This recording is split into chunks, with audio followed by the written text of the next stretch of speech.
Los avivamientos no se forman, se provocan. Aviva tu obra en medio de los tiempos. En medio de los tiempos, hazla conocer. Pua Church, Houston. Ministerio Internacional provocando un avivamiento. Pastores Israel y Sacha Jiménez. ¿Lo tienen? Leemos.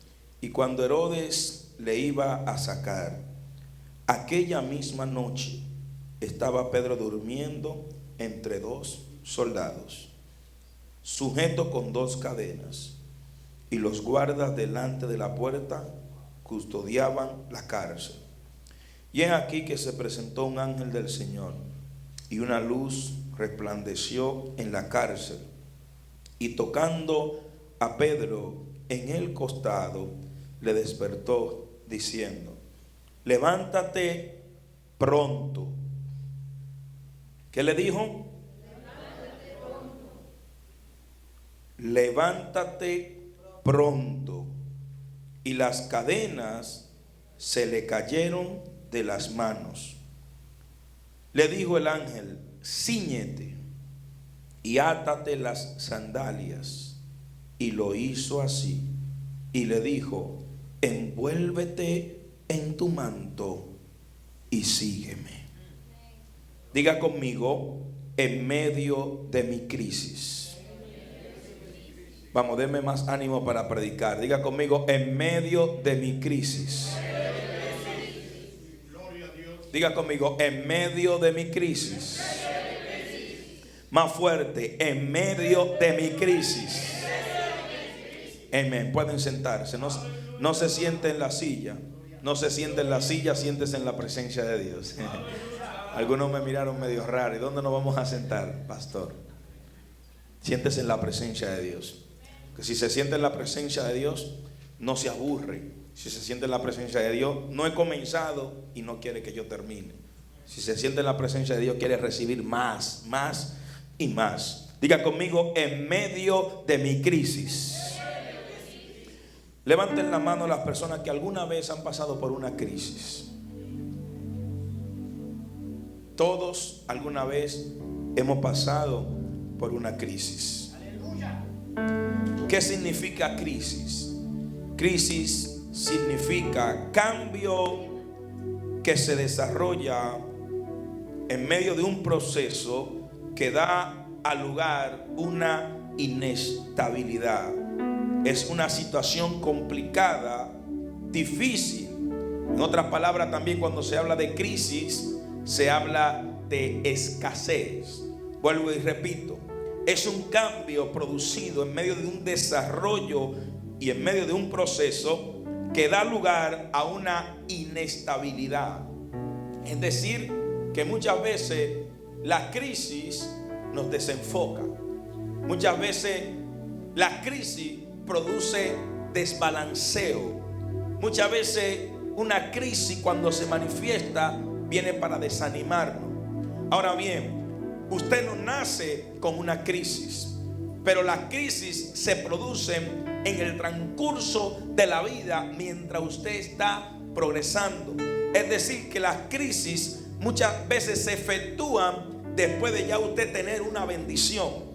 Las crisis se efectúan ya después de tú haber cursado un camino, después de tú haber desarrollándote en la vida, sea como pastor, sea como evangelista, sea como adorador, sea como un profesional, un doctorado, lo que sea en la vida que ya tú hayas desarrollado. Entonces, cuando las crisis se manifiestan, es porque llegan a traer inestabilidad. Es para desenfocarte, es para hacerte entender que no valió la pena el esfuerzo anterior que ya tú habías ejecutado.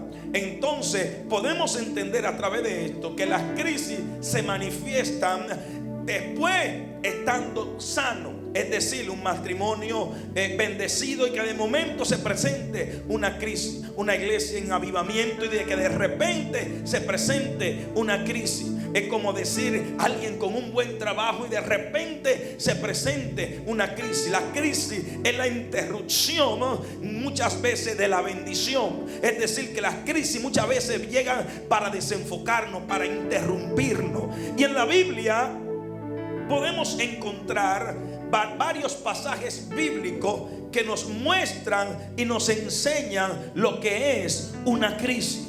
Entonces, por cuanto comprendemos a través de la Biblia que es una crisis siempre trae escasez. ¿Qué trae una crisis? ¿Qué trae una crisis? Escasez. Quiere decir que si trae escasez, porque ya tú tuviste algo. Gracias por esa sonrisa.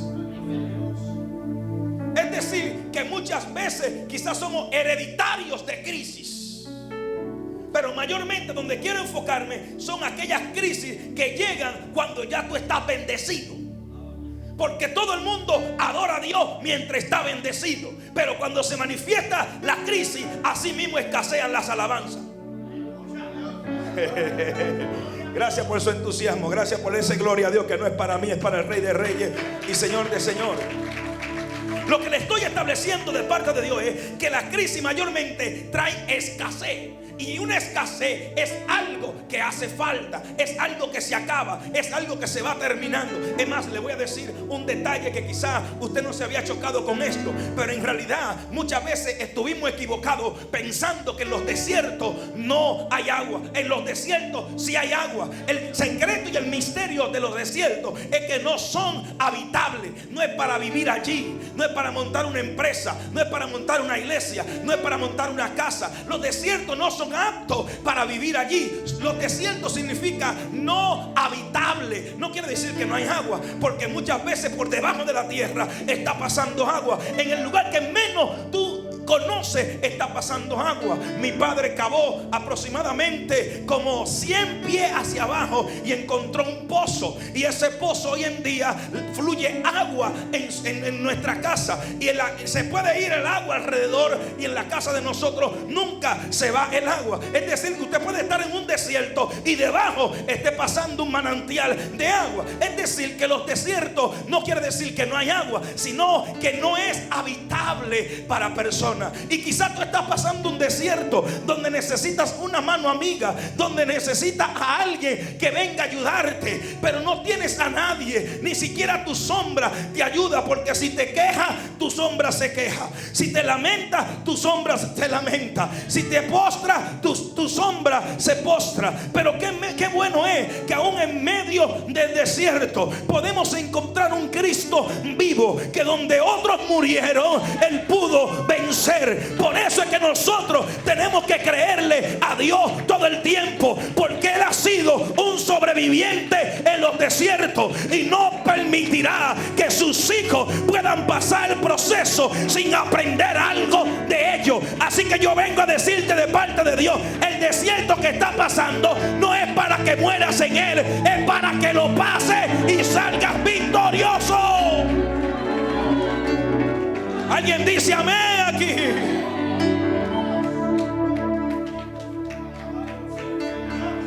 Diga conmigo: crisis. Cuando usted está pasando una crisis, es una escasez. Quiero que se enfoque en esa palabra, escasez. Algo que se está terminando, algo que se está acabando. Todos pasamos por crisis, y esas crisis provocan escasez de alabanza, escasez de ayuno, escasez de oración, escasez de congregarnos, escasez de atender el propósito divino de Dios. Algo que yo aprendí en las Escrituras, y es que muchas veces Dios no te va a visitar antes del proceso o después del proceso. Él te va a visitar en medio de la crisis. Diga conmigo: eso me encanta de Dios. Porque muchas veces ayunamos en medio de la crisis, si casi no tenemos fuerza. Tenemos que ayunar antes que la crisis se manifieste. Usted no ve que Jesús, después que tuvo hambre, ya había ayunado, y fue cuando el diablo lo tentó. Llegó tarde. porque no lo tentó antes. Lo tentó aún ya después que él había ayunado y su espíritu estaba fortalecido. Por ejemplo, la historia de Sadrach, Mesach y Abednego, que yo sé que ustedes la conocen. Aumentaron el fuego más de lo acostumbrado. ¿Y cuántas veces en nuestra vida las pruebas se aumentan? En vez de ver una disminución del proceso, es cuando más se ponen fuertes. Porque el horno se ha calentado 7 veces más de lo acostumbrado. Pero conocemos la historia, que ellos eran 3 y el cuarto personaje apareció. Y lo más impresionante es que el cuarto personaje se quedó con ellos allí en el fuego. Por eso yo soy de lo que digo, es un error del diablo, tú siendo una mujer o un hombre de fuego, meterte en el fuego. Porque el fuego con fuego no quema. Alguien tiene que entender esto aquí ahora. No metas a un guerrero a una batalla porque va a salir victorioso. No metas a un hombre que Dios tiene propósito en el desierto, porque aún allí va a sobrevivir. No ponga a un hijo de un carpintero en una cruz, porque allí va a triunfar y hasta los carpinteros lo va a salvar. ¿Alguien está entendiendo esto aquí? Entonces, cuando observe esto, Sadrach, Mesach y Abednego dijeron: aunque Él no nos libre. Es una palabra desafiante, como que pareciera faltarle el respeto a Dios, pero no, eso es fe. Porque fe no es creer que Dios te libre del problema, porque es probable que en ese problema Dios decida probarte.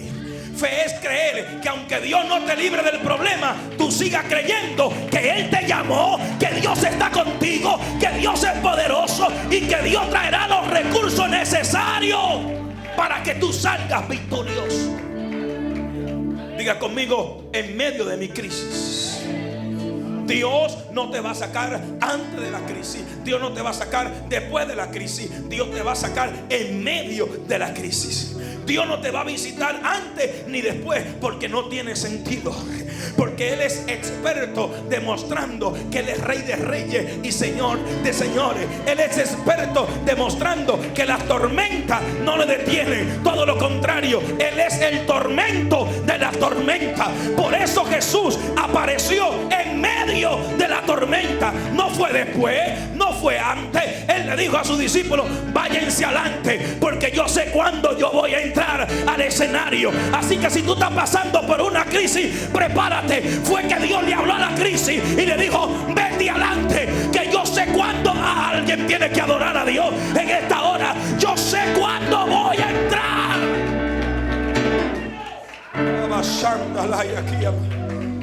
Dios sabe cuándo Él va a entrar en tu crisis.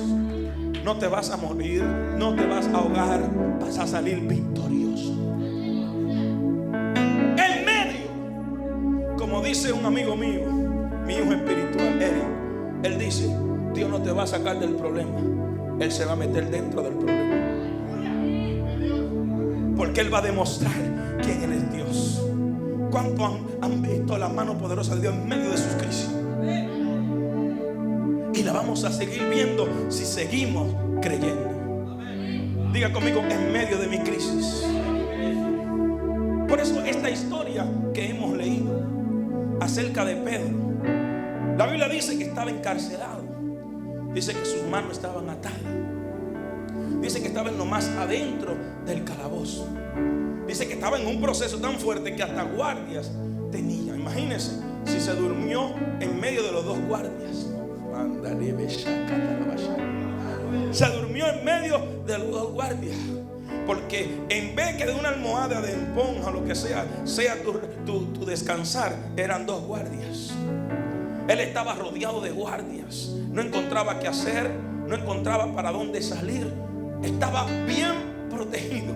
Ahora, ¿sabe qué me impresiona de ese versículo? Lo que dice el verso 6, que dice: y cuando Herodes le iba a sacar.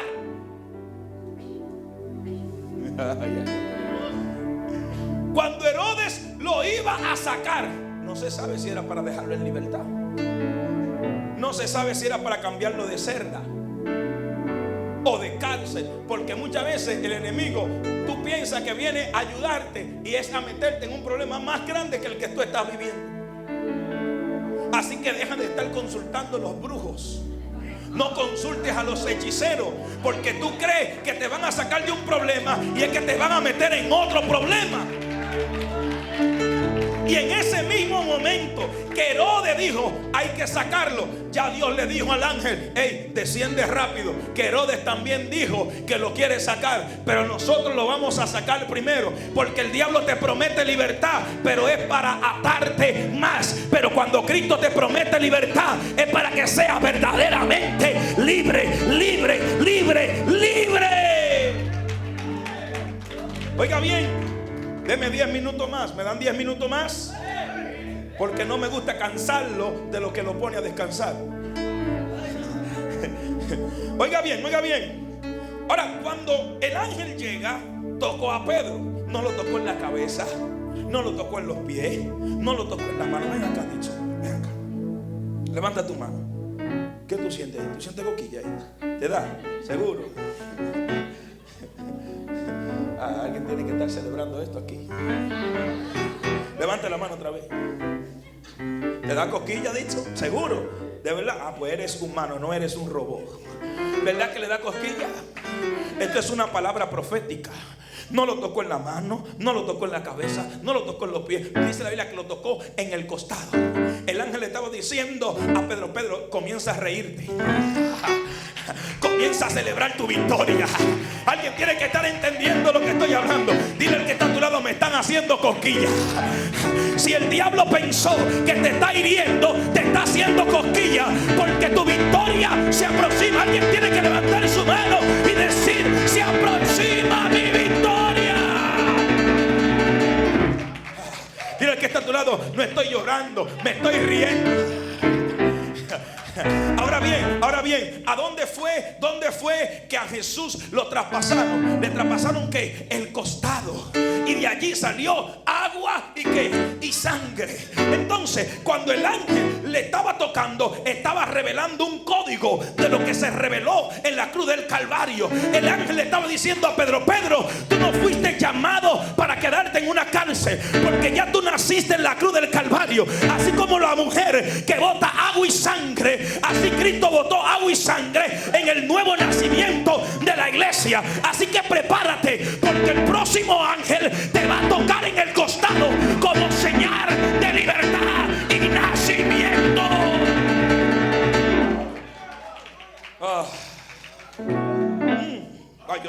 Yo siento la presencia de Dios aquí. Y le dijo el ángel, cíñete. Hay que aclarar que primeramente le dijo, levántate pronto.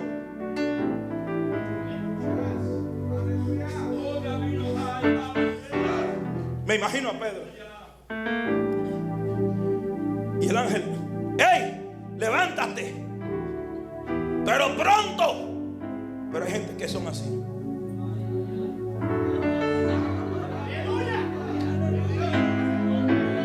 Parece que viven una vida en cámara lenta.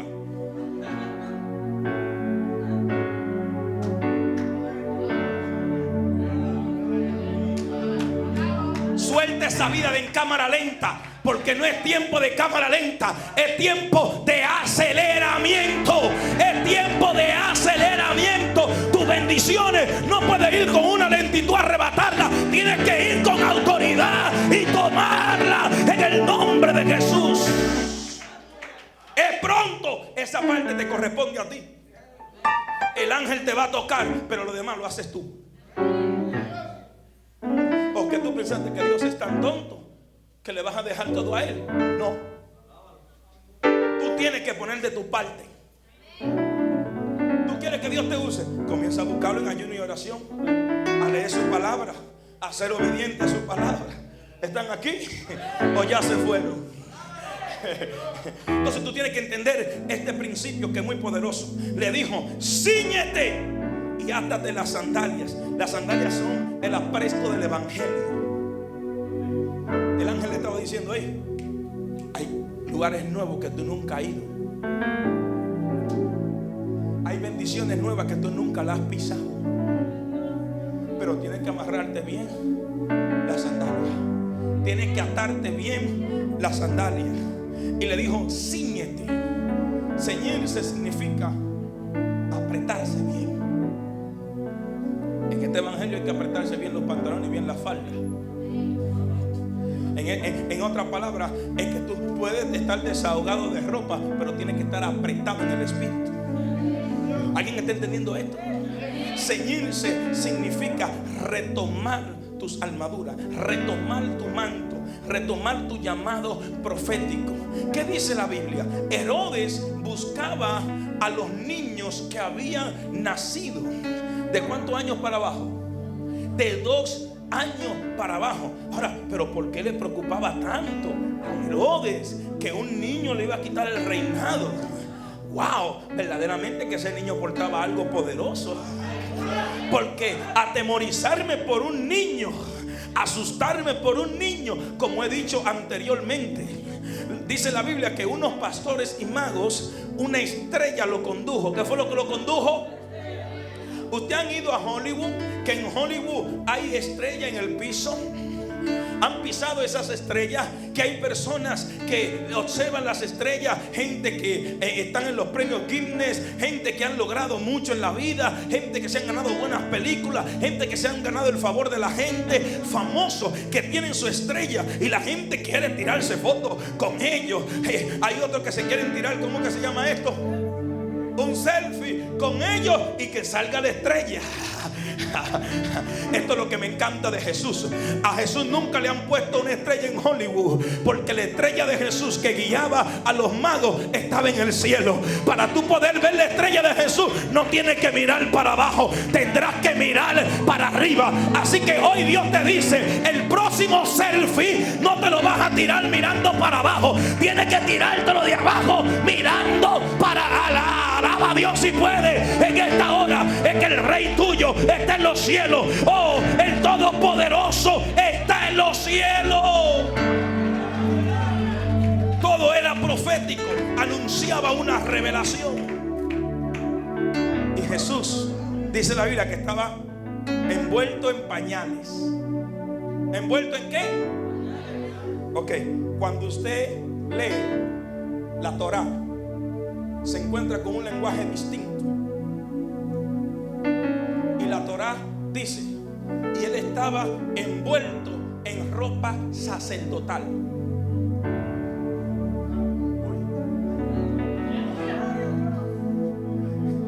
Es decir, que si dice que estaba envuelto en pañales, estaba envuelto en sencillez y en humildad.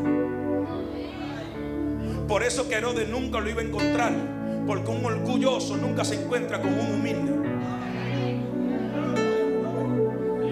Jesús estaba protegido con sencillez. Quizás te digan, tú que eres cristiano, de verdad. ¿Y quién te protege? Dios, pero yo no lo veo. Eso crees tú, me ves inofensivo. Pero el Dios que me protege es todopoderoso. Él vela por mí, Él me guarda, Él me cuida, Él me libra. ¿Alguien dice amén? Diga conmigo, en medio de mi crisis.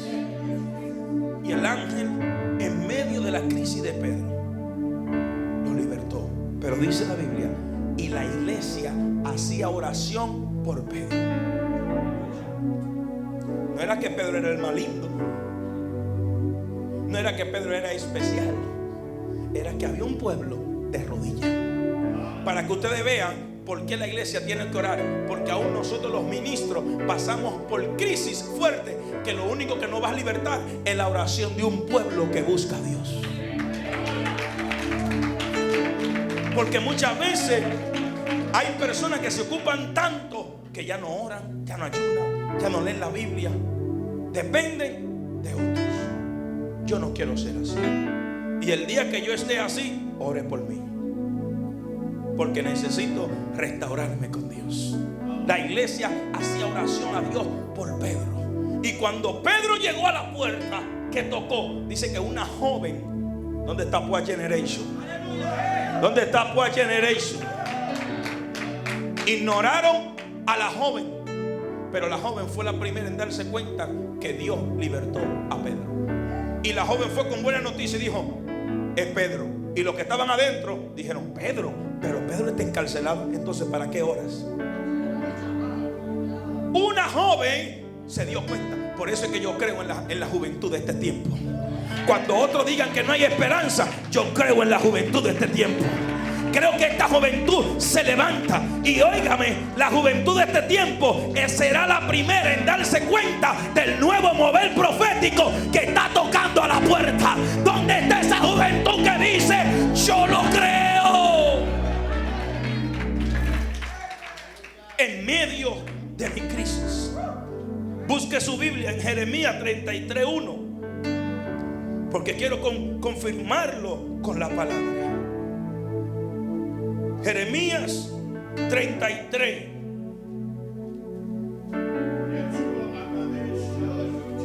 Oiga lo que dice Jeremías 33. Vino palabra de Jehová a Jeremías la segunda vez.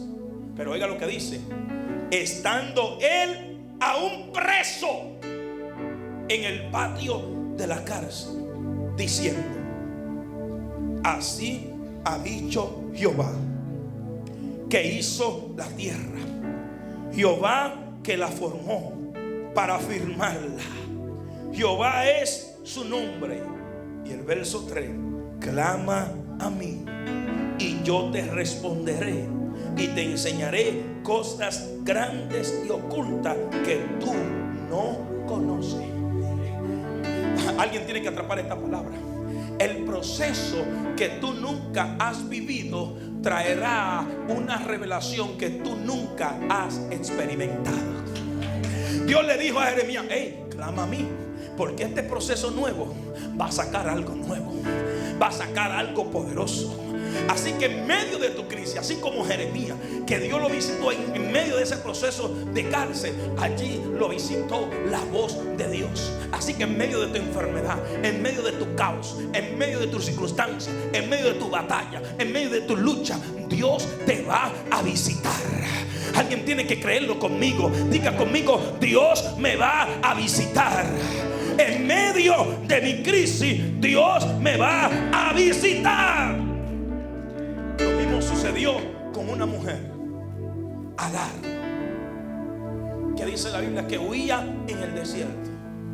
Y llegó un tiempo donde se echó a morir. Y viendo que el niño ya no había esperanza, lo soltó, porque no encontraba agua. No era que no había agua, es que no había con qué cavar para buscarla. Recuérdense que en los desiertos hay agua, lo que no es un lugar para habitar allí. En fin, que aquella mujer tiró el niño en una esquina. Y dice la Biblia que el niño comenzó a llorar. Y Dios escuchó la voz del niño. Porque si tú no gritas en medio de tu proceso, Dios no te va a escuchar. Así que esa gente que sufren silenciosamente, Dios te dice: rompe con el silencio. Deja de estar sufriendo solo y calladito. Comienza a decirle a Dios el problema que tú estás pasando, a pesar de que Dios sabe lo que tú estás pasando, pero Él quiere ver una actitud en ti, que tú le digas: me está pasando esto, me está pasando lo otro, y quiero que tú hagas algo. Y dice que Dios escuchó la voz del niño, y por tanto escuchó la voz del niño, Dios visitó a aquella mujer. Así que grítale a Dios, no le grite a la gente, grítale a Dios, porque aún tus lágrimas no son un desperdicio. La Biblia dice, el salmista David declarando: pon mi lágrima en mi redazo y mídela según tu justicia. En otras palabras, tus lágrimas llega un tiempo donde no se convierten en dolor, sino en bendición. Alguien tiene que adorar a Dios en esta hora. Prepárate, porque tu mejor temporada se aproxima. Póngase de pie en esta hora. Tú que me estás viendo en vivo, en esta hora, declaramos una unción de salida.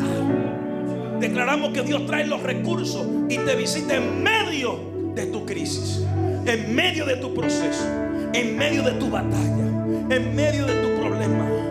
Dios traerá la bendición adecuada para que tú salgas victorioso en medio de tu enfermedad, en medio de tu crisis matrimonial, en medio de tu lucha en el trabajo, en medio de que no tienes ánimo para levantarte con más fuerza. En medio de esa batalla, Dios te visita, Dios te levanta. Así que si lo crees, ahí donde está, decláralo y grita amén, porque Dios lo va a hacer. Dios lo va a hacer. Dios lo va a hacer.